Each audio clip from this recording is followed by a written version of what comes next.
June 13, 1944, 0423 hours, somewhere over the English Channel. Oberst Max Wachtel stood in the operations bunker at Salut, northern France, watching the clock tick toward 0 hour. His coffee had gone cold an hour ago. Didn't matter. In 17 minutes, the first V-1 flying bomb would launch toward London. He pulled out the Allied intelligence report his adjutant had recovered from a downed bomber 3 weeks prior. Someone had scribbled notes in the margin about a new American fuse. Variable time fuse, VT for short. Wachtel smiled. Proximity detonation, he read aloud to Hauptmann Schmidt. They claim a shell can detect targets and explode automatically. Schmidt lit a cigarette. Propaganda. Obviously. Wachtel tapped the document. Our engineers examined the concept in 1939. Mathematically impossible. You'd need a radio transmitter small enough to fit in an artillery shell, strong enough to survive 20,000 G of acceleration, sensitive enough to detect a moving target, and reliable enough to function after being shot from a gun. It's fantasy. The bunker walls vibrated. Launch minus 12 minutes. Even if they built such a device, Wachtel continued, it would be useless. Our V-1s fly at 400 miles per hour, 1,500 feet altitude. Flak crews would need perfect timing. Our weapons office calculated they'd achieve perhaps 5% interception rate, standard fuses. Schmidt nodded. And the British are exhausted. Their gunners have been fighting for 4 years. Precisely. Wachtel checked his watch. By dawn, hundreds of V-1s will be over London. Nothing can stop them. Arms. Launch minus 8 minutes. What Oberst Wachtel didn't know, what German intelligence had catastrophically failed to understand, was that 300 miles away, along the British coast, 412 American-made 90 mm anti-aircraft guns sat loaded with shells containing a technology that would make his calculations irrelevant. And in 72 hours, his entire understanding of modern warfare would shatter like cheap glass. Rewind. February 1940. Silver Spring, Maryland. Merle Tuve's laboratory smelled like burnt solder and stale tobacco. The physicist hunched over a workbench at the Department of Terrestrial Magnetism, surrounded by shattered glass tubes and melted wire. "It's not working," his assistant said, stating the obvious. Tuve didn't look up. His hands worked a pair of needle-nose pliers, coaxing together components that had no business being in the same device. A vacuum tube, a radio transmitter, a battery, a detonator. All of it had to fit inside a 5-inch artillery shell. And it all had to survive being fired. "The British need this," Tuve said. His hands trembled slightly. Not from cold, the workshop was sweltering, but from the Benzedrine he'd been taking to stay awake. "The Luftwaffe is destroying London. Conventional fuses are useless against fast-moving aircraft." The concept was simple, elegant even. A shell that carried a miniature radio transmitter, constantly broadcasting. When it got close enough to a target, an aircraft, a missile, the radio waves would bounce back. The return signal would trigger the detonator automatically. You see, no timing required, no direct hit necessary. But simple in theory meant nothing when you were trying to make it real. Tuve had been working on proximity fuses since 1938, initially for the Navy. The technical challenges were absurd. The vacuum tubes shattered under acceleration forces. The batteries died. The transmitters failed. The whole assembly weighed too much. And even when everything worked on the lab bench, it fell apart the moment they test-fired it. The Germans already investigated this, his section chief had told him in December. Their engineers concluded it was impossible. Von Braun's team looked at it. Impossible. Tuve had smiled. Good. Then they won't expect it. But impossible was starting to feel accurate. They had conducted 47 test firings, 47 failures. His hands cramped. He set down the pliers and flexed his fingers. Through the window, snow drifted past streetlights. It was 0230 hours. Outside, Washington slept. Here, in this converted mansion, a dozen scientists worked through the night, trying to build something that violated every principle of reasonable engineering. Test 48 is scheduled for Friday, his assistant said. Tuve nodded. We'll be ready. He didn't believe it, but he said it anyway. Meanwhile, June 1942, Dahlgren Naval Proving Ground, Virginia. The shell screamed downrange at 2,700 feet per second. Inside its nose cone, a miniature miracle. 5 vacuum tubes, each smaller than a thumbnail. A battery pack weighing half an ounce. A transmitter broadcasting at 180 megahertz. All of it potted in a special wax compound designed to absorb shock. The shell climbed toward a radio-controlled drone aircraft flying at 8,000 feet, 2,000 feet away, 1,000 feet. The transmitter's echo signal grew stronger, 600 feet. The circuit tripped. The detonator fired. A black flower bloomed in the Virginia sky. The drone's wing separated from the fuselage. It tumbled into the Potomac like a broken kite. On the ground, Merle Tuve removed his stopwatch and wrote in his notebook, Test 184, success. His hand was shaking again, but this time not from exhaustion. The thing nobody understood, nobody except the 32 scientists in Section T, was how they'd done it. The Germans were right. The engineering was impossible. You couldn't build a radio transmitter that survived being fired from a gun. The forces were too great. The components too fragile. Except they'd found a loophole. Not in physics, in manufacturing. They'd abandoned traditional vacuum tube construction. Instead, they'd developed a technique using pre-stretched glass that could handle 20,000 G of acceleration. They'd invented new battery chemistry. They'd designed a special potting compound that absorbed shock while allowing radio waves to pass through. And they'd done it all in secret.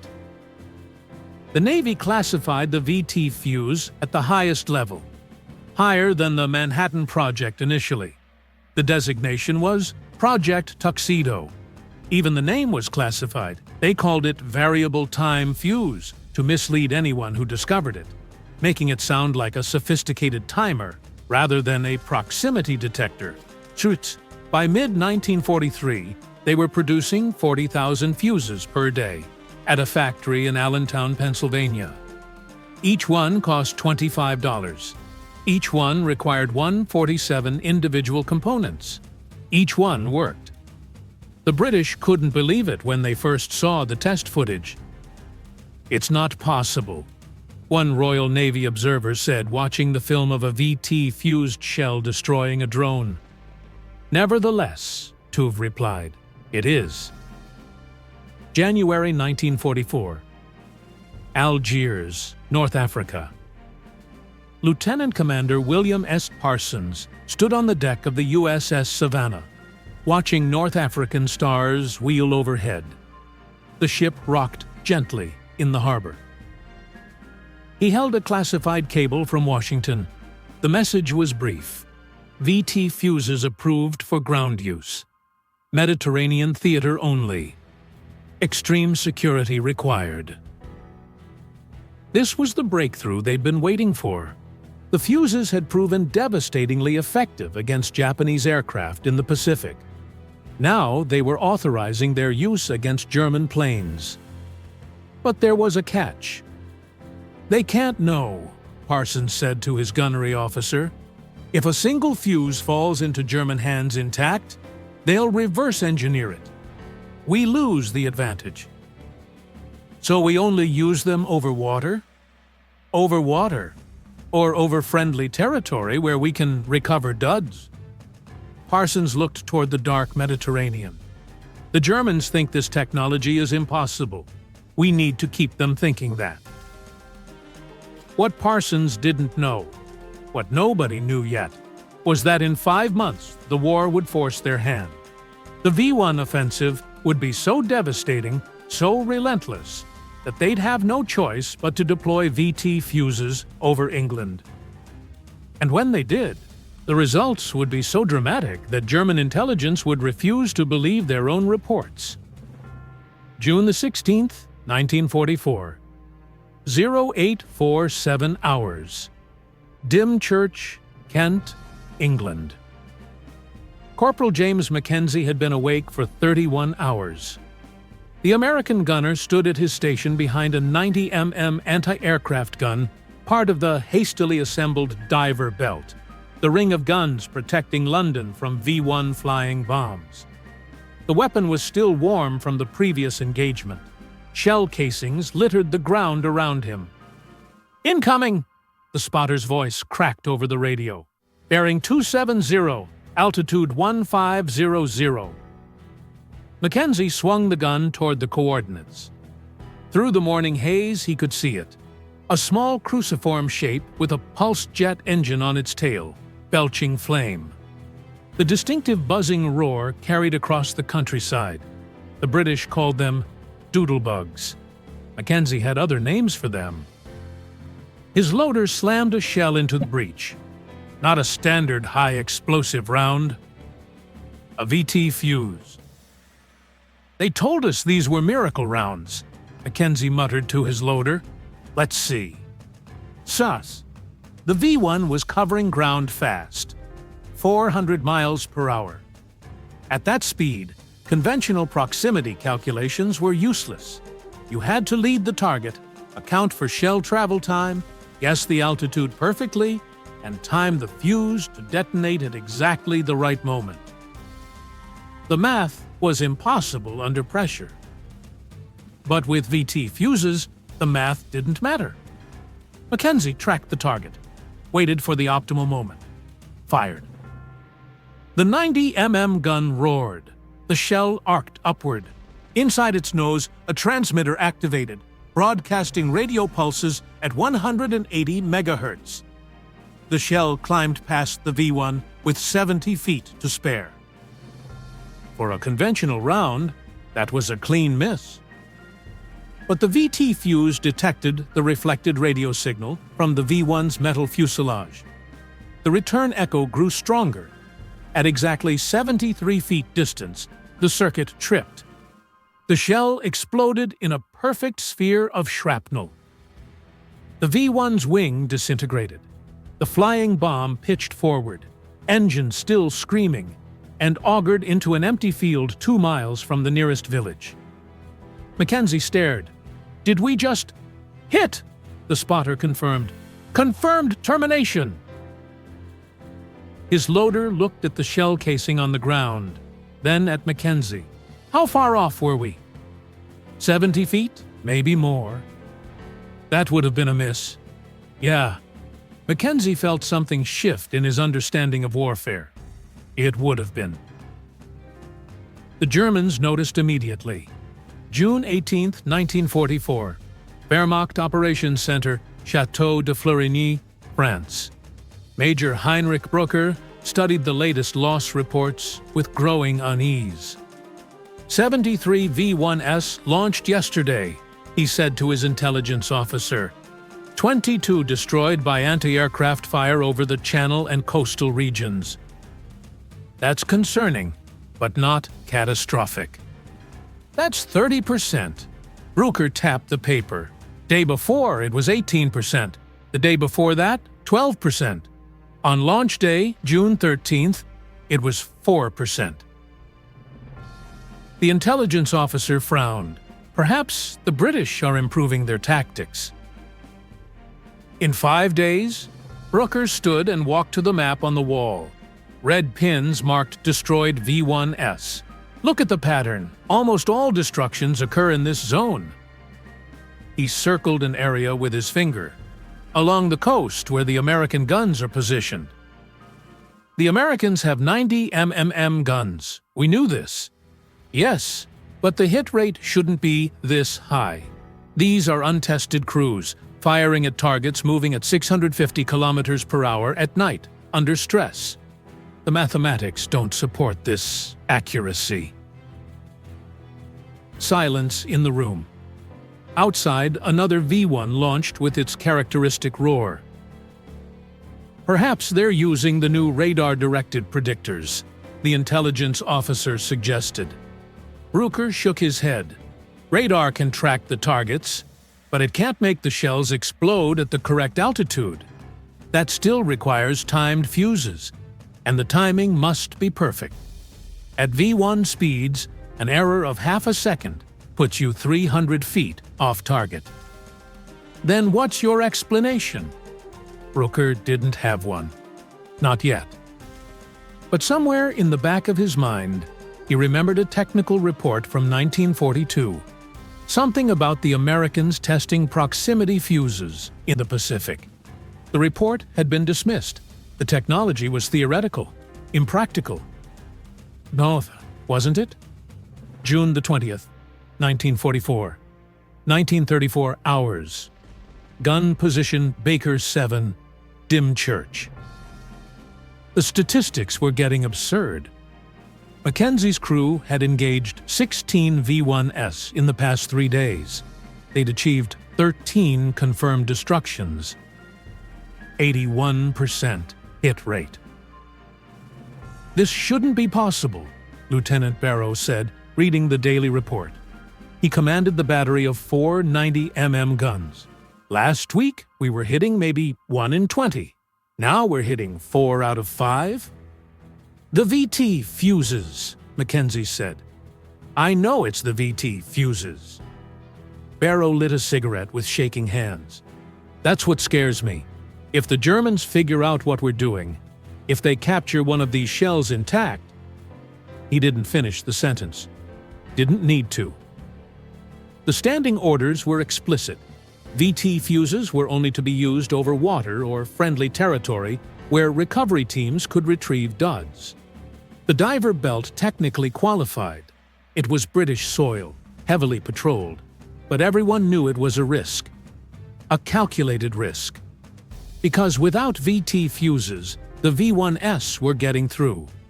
With VT fuses, they were stopping them. How many did we splash today? Barrow asked. 13, battalion total. And how many got past us? 4. Barrow nodded slowly.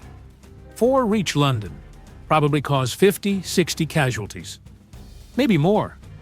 He took a long drag on his cigarette. If we didn't have these fuses, maybe 15 would have gotten through. 300 casualties. Sir, are you saying? I'm saying I don't care if the Germans figure it out. Barrow flicked ash from his cigarette. I care about stopping these things. And right now, we're stopping them. But the Germans were already starting to understand. June 22nd, 1944. Bomb Damage Assessment Team, North Downs, Kent. Oberleutnant Werner Moeller crouched in a muddy crater, examining the wreckage of a V-1 flying bomb. The pulse jet engine lay 20 meters away, partially buried. The fuselage had shattered on impact. But that wasn't what interested him. He was looking at the shrapnel pattern. This is wrong, he said to his assistant. Sir? Muller gestured to the V-1's wing. Look at the fragmentation. The damage is distributed evenly across the top surface. That's consistent with an airburst directly above the target. Anti-aircraft fire, yes. No. Muller stood, boots squelching in the mud.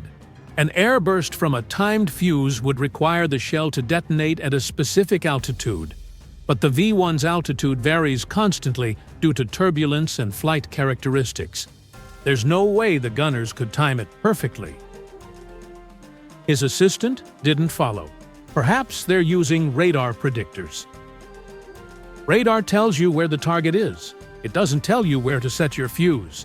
The gunner still has to calculate time to target and altitude, then set a mechanical timer accordingly. Muller shook his head. At these engagement speeds, the margin of error is too small.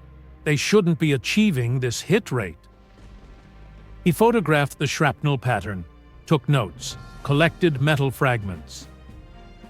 That night, he wrote a report to Luftwaffe intelligence. Recommend immediate investigation into Allied anti-aircraft methodology. Evidence suggests employment of proximity detonated munitions, previously considered impractical. The report landed on a desk in Berlin. Someone stamped it low priority and filed it. June 27, 1944. 0312 hours, somewhere over the channel. V-1 number 2847 crossed the English coast at 480 miles per hour. Its pulse jet engine screamed. Its compass maintained bearing 285 degrees directly toward central London. Its gyroscope kept it level. In the warhead, 1,870 pounds of Amatol explosive. The flying bomb had covered 147 miles from its launch site. It had approximately 38 miles remaining to target. At 7 miles offshore, the American gun battery at Hythe acquired it on radar. Range, 14,000 yards. Altitude, 1,600 feet. Bearing, inbound. The fire control computer calculated intercept coordinates. 4 90mm guns rotated in unison. V-1 number 2847's pulse jet continued its rhythmic hammering. The weapon was incapable of thought or fear. It was simply a robot bomb, following its programming. At 8,000 yards range, the first gun fired. The VT fused shell climbed into the darkness. Its transmitter activated. It searched for a return signal. Inside V-1 number 2847, nothing changed. The gyroscope maintained attitude. The compass maintained bearing. The engine maintained thrust. The shell passed the V-1 at 62 feet distance. The VT fuse detected the metal fuselage, calculated range, determined it was within lethal radius. Detonated. The shrapnel cloud expanded at 4,000 feet per second. 47 fragments struck the V-1's wing and fuselage. The control surfaces failed. The engine mount cracked. The flying bomb pitched downward. At 480 miles per hour, it had approximately 2.3 seconds before impact with the English Channel. It struck the water 7 miles offshore. The Amatol detonated on impact, sending a geyser of water 200 feet into the air. No casualties. On shore, the gunners marked another hit. They had no idea what had just happened. They simply knew that when they fired the special shells, the targets fell down. And that was enough. July 3, 1944, 1647 hours. Wehrmacht High Command Briefing Room, Château de Fleurigny. Oberst Wachtel couldn't believe the numbers. 2,419 V-1s launched, he read from the report. 643 destroyed by anti-aircraft fire. 26.5% attrition rate. Around the conference table, silence. Gentlemen, Wachtel continued, his voice tight, when we planned this operation, we calculated a 5% attrition rate from flak. We're experiencing 5 times that number. Major Brooker cleared his throat. Primarily along the coastal zone, the American defended sector. Yes, Wachtel threw the report onto the table. The Americans who, according to our intelligence, are inexperienced crews firing inferior weapons. The 90mm gun is not inferior. It's not the gun. Wachtel's voice rose.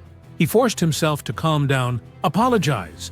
But something has changed. The hit rate increased suddenly around June 16th. Before that date, British flak was largely ineffective.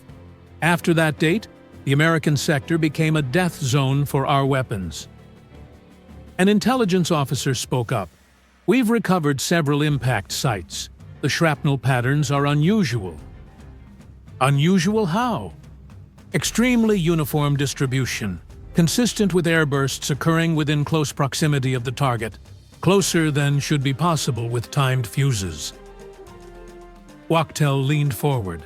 Are you suggesting proximity fuses? I'm suggesting we investigate the possibility. The Americans don't have proximity fuses. Our engineers determined the technology was impractical. The components can't survive the firing acceleration. The power requirements are impossible. Nevertheless, the intelligence officer interrupted carefully. The evidence suggests something beyond conventional methodology. Wachtel sat back. His mind raced through implications. If the Americans had solved the proximity fuse problem, if they had actually built a working system, the strategic calculus changed completely. Not just for V-1s, for everything. Anti-aircraft defense would become exponentially more effective. Naval combat would transform. Even ground warfare could be affected. I want recovered American shells examined immediately, Wachtel said. Not just fragments. I want intact fuses, if possible. That will be difficult. Most explode on impact, and the Americans are conducting aggressive recovery operations for any duds that fall. Try anyway. Wachtel stood, and in the meantime we adjust tactics. Lower altitudes, varied flight paths, anything to reduce their acquisition time. After the meeting ended, Wachtel stood alone at the map of England, studying the red pins marking V-1 destructions. The pattern was unmistakable, a wall of fire along the coast. His weapons were dying before they could reach their targets. And the worst part was knowing that somewhere, some American physicist had solved a problem that German engineering had declared impossible. July 7, 1944, 0823 hours. Forward Recovery Team, Romney Marsh, Kent. Sergeant Thomas Patterson crouched next to the unexploded American shell, feeling his pulse in his throat. The 90mm shell had buried itself 18 inches into the soft marsh soil. The fuse assembly was visible intact. Don't touch it, his lieutenant said unnecessarily. Patterson had no intention of touching it. Unexploded ordnance was dangerous enough. Unexploded ordnance with a proximity fuse was a special kind of hazard. The fuse might still be armed, might detonate if disturbed. But they needed to recover it. Standing orders, any dud VT fused shell had to be retrieved and destroyed. Under no circumstances could one fall into enemy hands. Call for EOD, the lieutenant said. We're not handling this ourselves. Explosive ordnance disposal arrived 30 minutes later. They examined the shell, photographed it, and then carefully extracted it using a remote-controlled winch. 2 hours after discovery, the shell was in a disposal pit 3 miles away, being prepared for controlled detonation. Shame, one of the EOD techs said. Probably cost $25 to make. Also probably cost the Germans a V-1. Patterson replied. The tech nodded. Fair trade. They detonated it at noon. The VT fuse and its technological secrets vaporized in a pillar of fire and smoke. One more secret kept. But secrets don't keep forever. July 9, 1944. 21:34 hours. Luftwaffe Intelligence Analysis Center, Berlin. Hauptmann Dietrich Schmidt studied the photographs under a magnifying glass. The images showed shrapnel fragments recovered from multiple V-1 crash sites. His team had been analyzing them for 3 days, looking for patterns. And they'd found something. These fragments show identical deformation characteristics, he said to his assistant. The metal was stressed by explosive force at extremely close range. Based on the fragmentation pattern, I calculate the burst occurred within 60 to 80 feet of the target. That's very close. Too close. A timed fuse can't achieve that precision reliably. Schmidt set down the magnifying glass. Unless the crews are extraordinarily skilled, which reports indicate they are not, or unless they're using proximity-activated detonation. The Americans don't have that technology. The Americans, Schmidt said carefully, put 10,000 aircraft in the sky over Normandy. They built an atomic bomb program we only recently learned about. They're producing ships faster than we can sink them. He tapped the photographs. Perhaps we've underestimated what they're capable of. His assistant shifted uncomfortably. If we report this, they'll demand proof, physical evidence, an intact fuse. Schmidt sighed. Which we don't have. The Americans are recovering their duds aggressively. So what do we do? Schmidt thought for a moment. Then he began writing a new intelligence assessment. Not a report claiming the Americans definitely had proximity fuses. That would be dismissed immediately. Instead, he wrote an analysis noting unusual anti-aircraft effectiveness and recommending tactical adjustments. He buried the proximity fuse theory in the middle of page 3, phrased as speculation rather than conclusion. Maybe someone would read it. Maybe someone would investigate further. Maybe. July 15th, 1944, 14:56 hours. Gun position Baker 7, Dymchurch. Corporal Mackenzie had stopped counting. His crew had engaged so many V-1s in the past month that the individual engagements blurred together. Launch, track, fire, hit. Launch, track, fire, hit. Sometimes miss. Usually hit. The VT fuses had turned anti-aircraft gunnery into something approaching science fiction. Another one inbound, the spotter called, bearing 0905. Mackenzie swung the gun, acquired the target. The familiar cruciform shape, flame trailing from the pulse jet. Fired. The shell climbed. The V-1 continued toward London, unaware of its impending destruction. 70 feet separation. The VT fuse detected the target. Detonated. The V-1 disintegrated. Pieces rained into the channel. Hit, the spotter confirmed. Mackenzie's loader slapped another shell into the breach. They were going through ammunition at a terrifying rate, but the supply chain kept up. Somewhere in Pennsylvania, factories were producing VT fuses 24 hours a day. You ever think about what this means? The loader asked during a brief lull. What do you mean? These fuses, this technology. The loader gestured at the shells. After the war, what happens? Does it just go away? Mackenzie had thought about it. The VT fuse represented something fundamental. A weapon that could think, in a sense.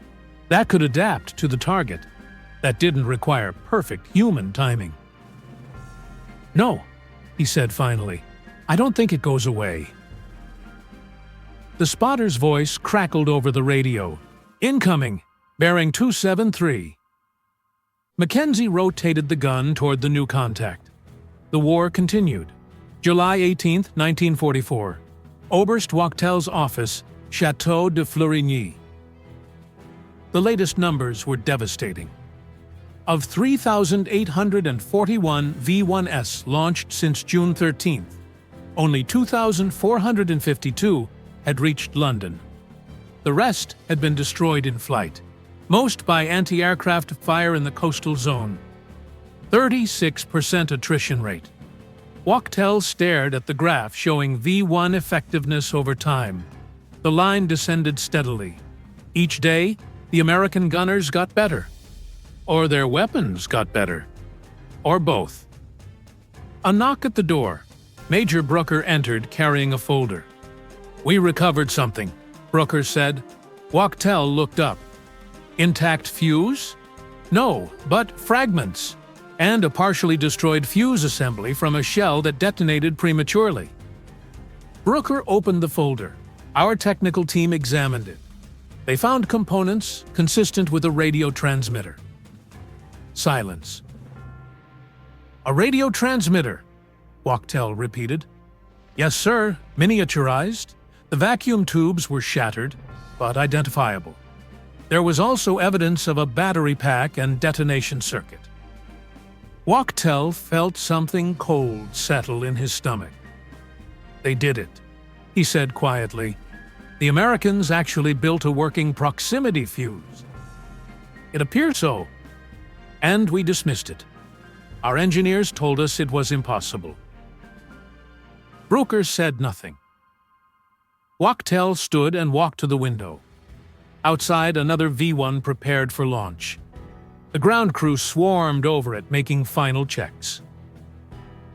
"How many of those will reach London?" Wachtel asked. "Approximately 60%, current rates." "And the 40% we lose?" "Gone. 20,000 Reichsmarks per unit, not counting the operational cost." Wachtel turned back to Brooker.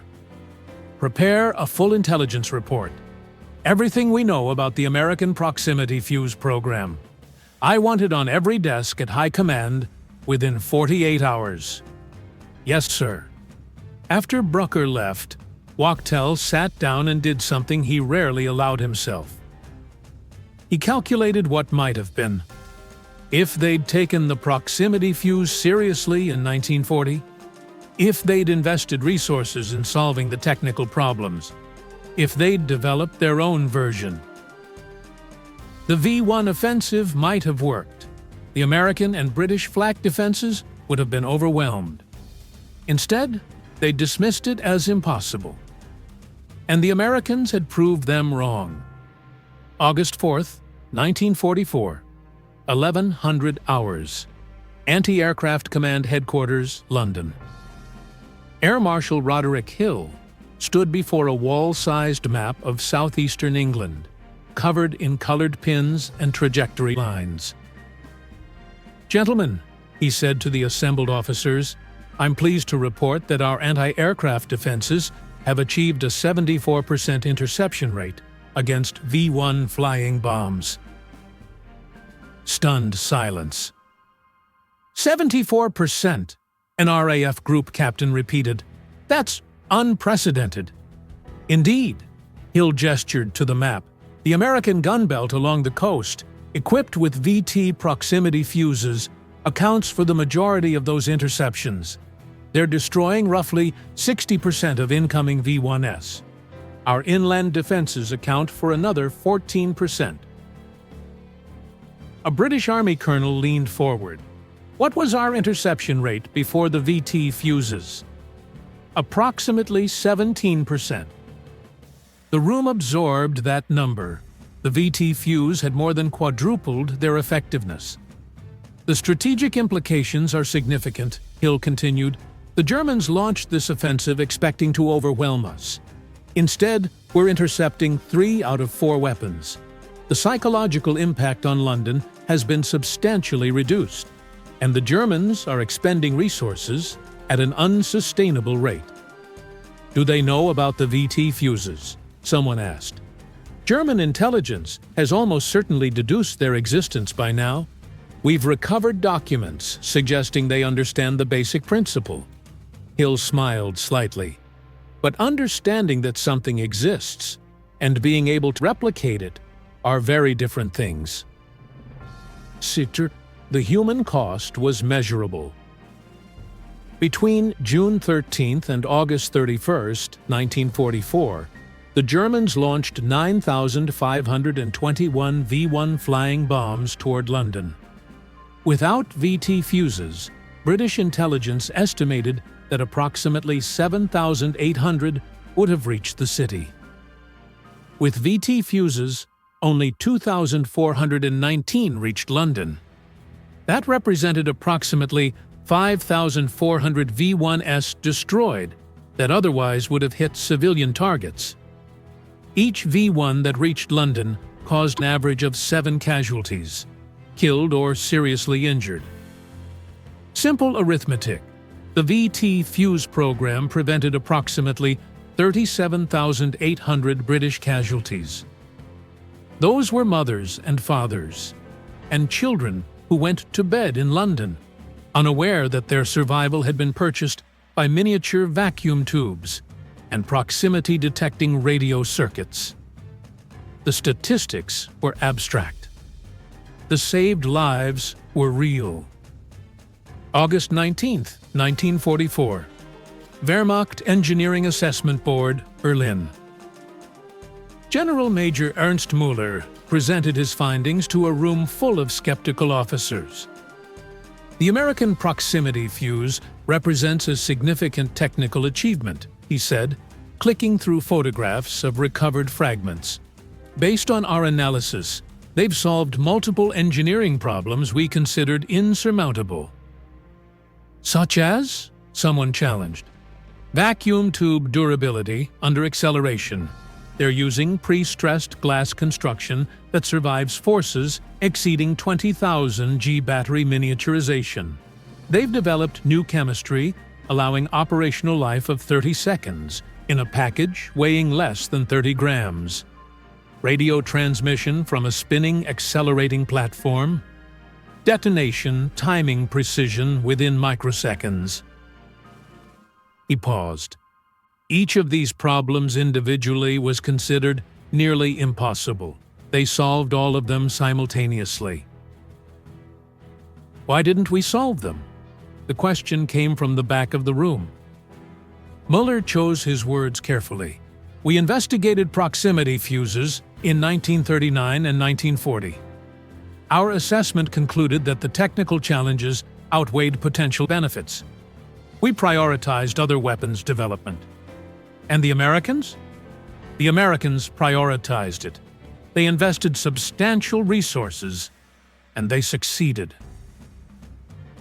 The room fell silent. Everyone understood the implication. Germany had possessed the theoretical knowledge. They'd had skilled engineers.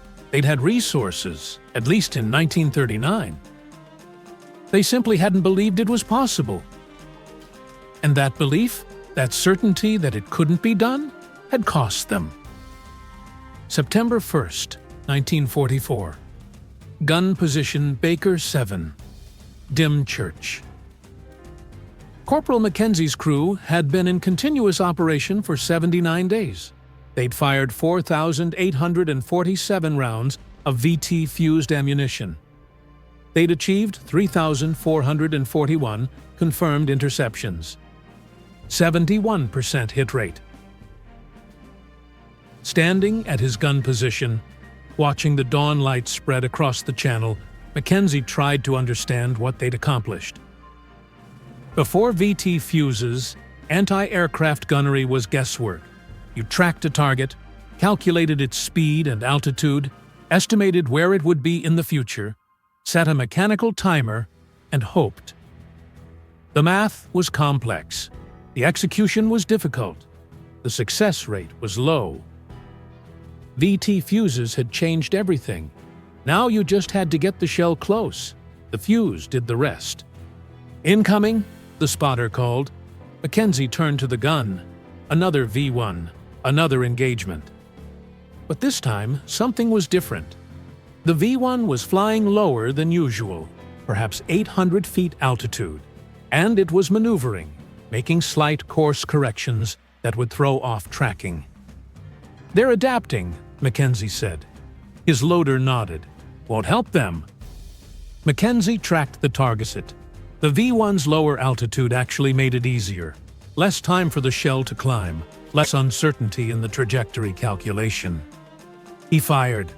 The VT-fused shell streaked upward, passed within 40 feet of the V-1. Detonated. The flying bomb's wing shredded. It spiraled into the channel. "They can adapt all they want," Mackenzie said. "Doesn't matter. These fuses don't care about their tactics." And that was the terrible beauty of it. The Germans could change altitude, vary their routes, employ decoys, adjust their timing. None of it mattered. Because the VT fuse was faster, more precise, and more reliable than any human gunner could ever be. September 5, 1944. Final assessment, German V-1 Program Directorate. The statistics were irrefutable. Total V-1s launched, 10,492. Total reaching London, 2,515. Success rate, 24%. Expected success rate, pre-operation, 85%. The V-1 offensive had failed. Not completely. 2,515 impacts on London was nothing to dismiss. But the strategic objective had been to terrorize Britain into seeking peace terms. Instead, British morale had actually improved as interception rates increased. And the primary cause was American proximity fuses. Oberst Wachtel wrote in his final report, "The enemy's technical superiority in anti-aircraft methodology exceeded our projections by a factor of 4. Recommendations for future operations assume American technological capabilities are broader than intelligence estimates suggest." It was the most diplomatic way he could phrase it. What he really meant was, we were wrong, they were right, and our certainty cost us the campaign. But the story didn't end there. The VT fuse went on to devastate Japanese aircraft in the Pacific. American destroyers equipped with VT-fused 5-inch guns achieved hit rates of 50% or higher against kamikaze attacks, compared to 5% with conventional fuses. During the Battle of the Bulge in December 1944, the first large-scale use of VT fuses against ground targets turned the tide. German infantry advancing through the Ardennes encountered artillery that detonated perfectly above their heads, sending shrapnel straight down. The psychological impact was devastating. German prisoners captured after VT barrages reported that men refused to leave cover, that advancing became impossible, that the artillery seemed to know exactly where they were. One German officer, interrogated after the war, said, "We thought you had developed shells that could think, that could hunt us. It was terrifying." He wasn't entirely wrong. The technology itself evolved. Post-war, proximity fuses became standard in anti-aircraft missiles. The same principle that stopped V-1s in 1944 would eventually shoot down jet aircraft, cruise missiles, and rockets. Modern air defense systems, Patriot missiles, Aegis combat systems, Iron Dome, all trace their lineage back to Merle Tuve's laboratory in Silver Spring, Maryland. That cramped workshop, where a physicist worked through the night, refusing to accept impossible. 2024. National Air and Space Museum, Washington, D.C. A display case holds a cutaway VT fuse. Visitors walk past it every day. Most don't stop. Those who do see a metal cylinder about the size of a soda can, filled with tiny components. The placard reads, "Proximity Fuse Mark 53, developed 1940 to 1943, used extensively in World War II anti-aircraft operations, considered one of the most important technological developments of the war." What the placard doesn't say: that this device represented a fundamental shift in warfare, from human timing to machine timing, from direct hit requirements to proximity detection, from guesswork to physics. that it saved tens of thousands of lives by destroying V-1s before they reached London. That it proved a truth, often forgotten. Impossible just means nobody's figured it out yet. The German engineers who dismissed proximity fuses in 1939 weren't stupid. They were experienced, educated professionals who analyzed the problem and concluded it couldn't be solved with available technology. They were wrong, but their error was understandable. What's less understandable is the certainty, the absolute conviction that because they couldn't solve it, nobody could. That certainty, that failure of imagination, cost them the V-1 campaign, and arguably contributed to their defeat in the broader war. Merle Tuve never sought fame. After the war, he returned to civilian physics. He helped establish the Applied Physics Laboratory at Johns Hopkins University. He worked on radar systems and radio astronomy. In 1946, a reporter asked him about the VT Fuse program. "We were just solving problems," Tuve said. "The engineers said it couldn't be done. We didn't know enough to believe them, so we tried anyway." He smiled. Turns out ignorance has advantages. That wasn't quite true. Tuve and his team weren't ignorant. They were brilliant physicists and engineers who refused to accept conventional wisdom. But the sentiment was accurate. Sometimes, the greatest breakthroughs come from people who don't know what's impossible. Oberst Max Wachtel survived the war. In 1947, American intelligence officers interviewed him about the V-1 program. They asked specifically about his reaction to VT fuses. "We knew in July that you had proximity detonated shells," he said. "By August, we understood the principle. But by then, it was too late. The offensive had failed." If you'd known in June?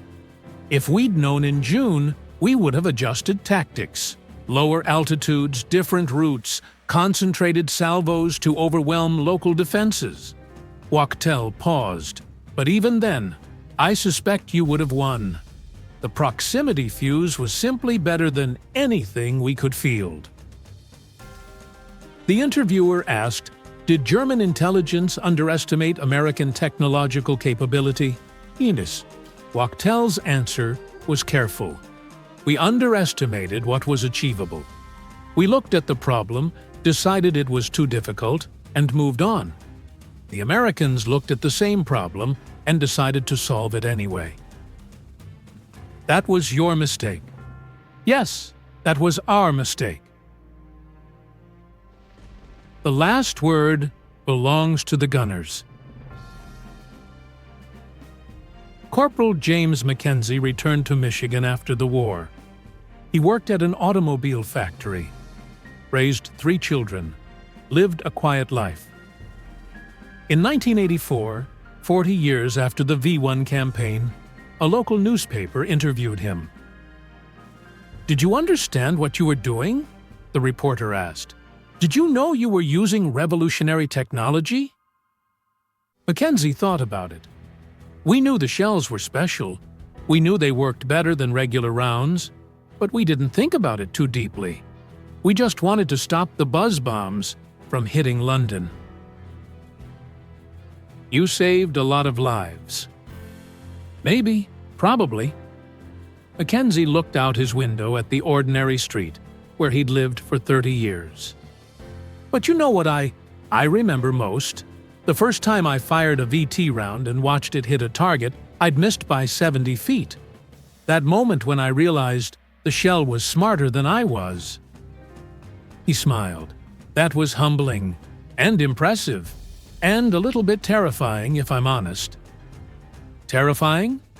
Because if we could build that in 1944, what could we build in 1984? What could we build in 2000? He shook his head. Progress moves fast, faster than people realize. Return to that bunker in France, June 13th, 1944.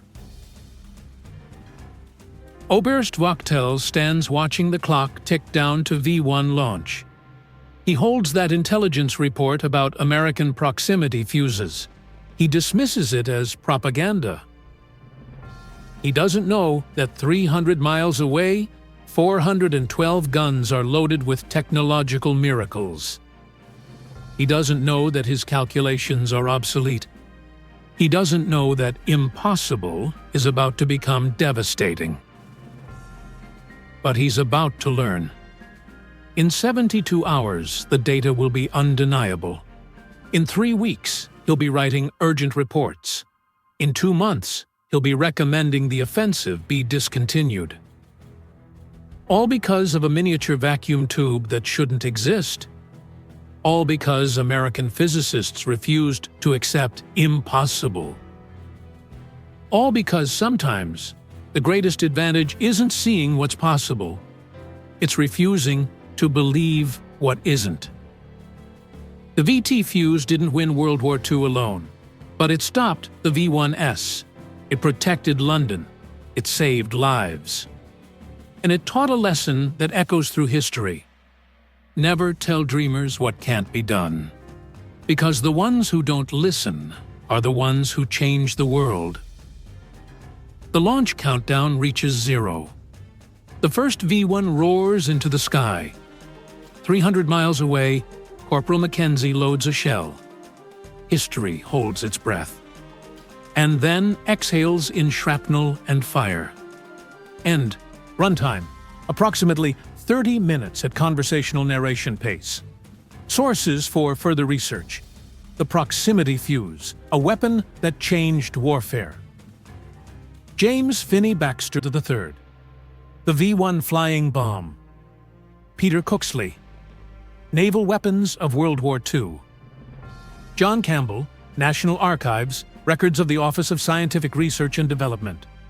Imperial War Museum, V-1 Campaign Documentation, U.S. Naval Historical Center, Vermont Fuse Development Records.